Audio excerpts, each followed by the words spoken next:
In a recent episode of his podcast, Plain English, Derek Thompson detailed what he calls the 4 dark laws of online engagement.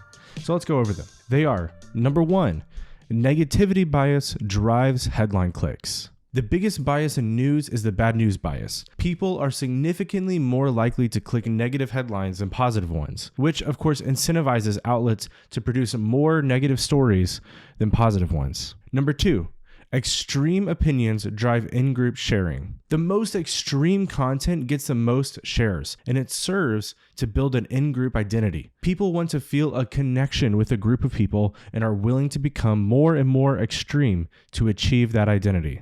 Number 3, outgroup animosity drives engagement. The extreme opinions that go viral usually aren't just about someone's Star Wars ranking. It's usually an attack that is targeted at someone in the outgroup. Taking shots at people who disagree with you is a surefire way to drive engagement and build a platform. And number 4, moral emotional language goes viral. Highly emotionally arousing language always gets more shares than low arousal rational language. The way to get people's attention is to trigger their basest emotions to stir moral outrage. You can look at these 4 dark laws as sort of a playbook for nearly every political pundit, religious watchdog, and disruptive troll on the internet. If you want to build the biggest platform possible, here you go. These are the steps you take. You can see these laws in effect from people on both ends of the spectrum and everything in between. These are the people who take something that is generally not great and they stir up moral outrage about it. The people who can't simply disagree and make their case,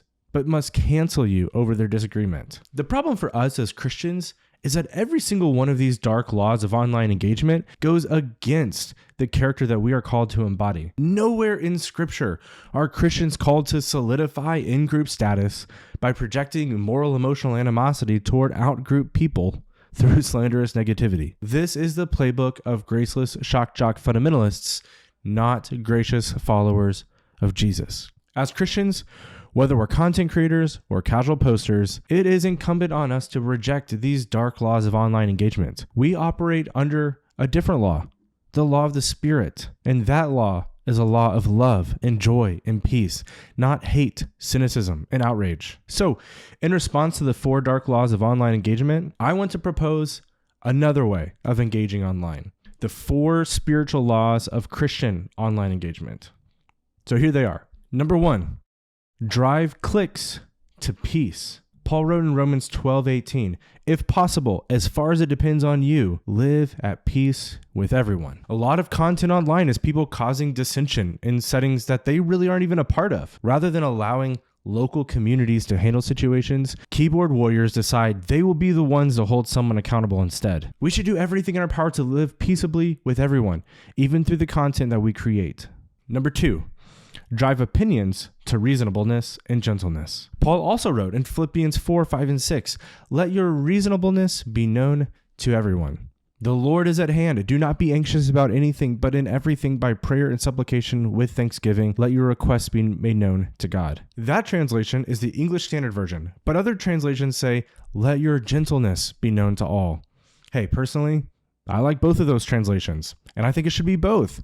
Our opinions online should be both reasonable and gentle. We don't need to be extreme to drive engagement. We should be reasonable instead of rash and gentle instead of outrageous. Number 3, drive engagement to enemy love. Turning to Jesus in the Sermon on the Mount, he taught us, you have heard it that it was said, love your neighbor and hate your enemy, but I tell you, love your enemies and pray for those who persecute you, so that you may be children of your Father in heaven.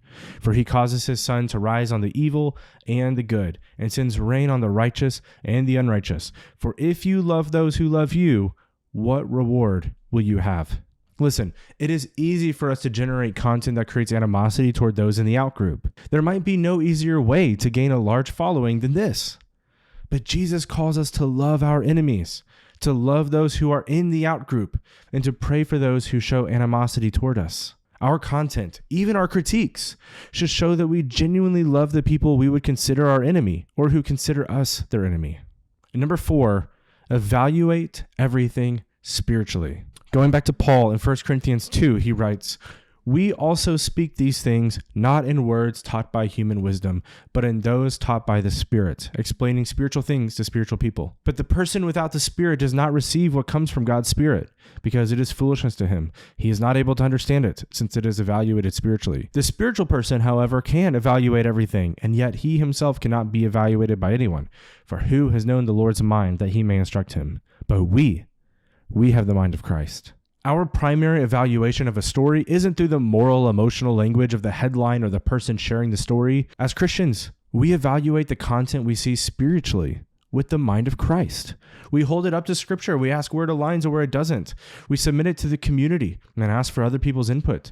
We practice the Christian virtues of patience, gentleness, and being slow to anger when we evaluate content. Christians don't approach information the same way the world does.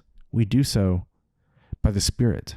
It makes no sense when Christians play right into the playbook of the dark laws of online engagement. We are called to be the light, not play in the dark. Pushing back against online darkness means refusing to play by the rules of engagement that the algorithms set for us. We need new laws of online engagement, laws that reveal the true law of the universe, the law of love.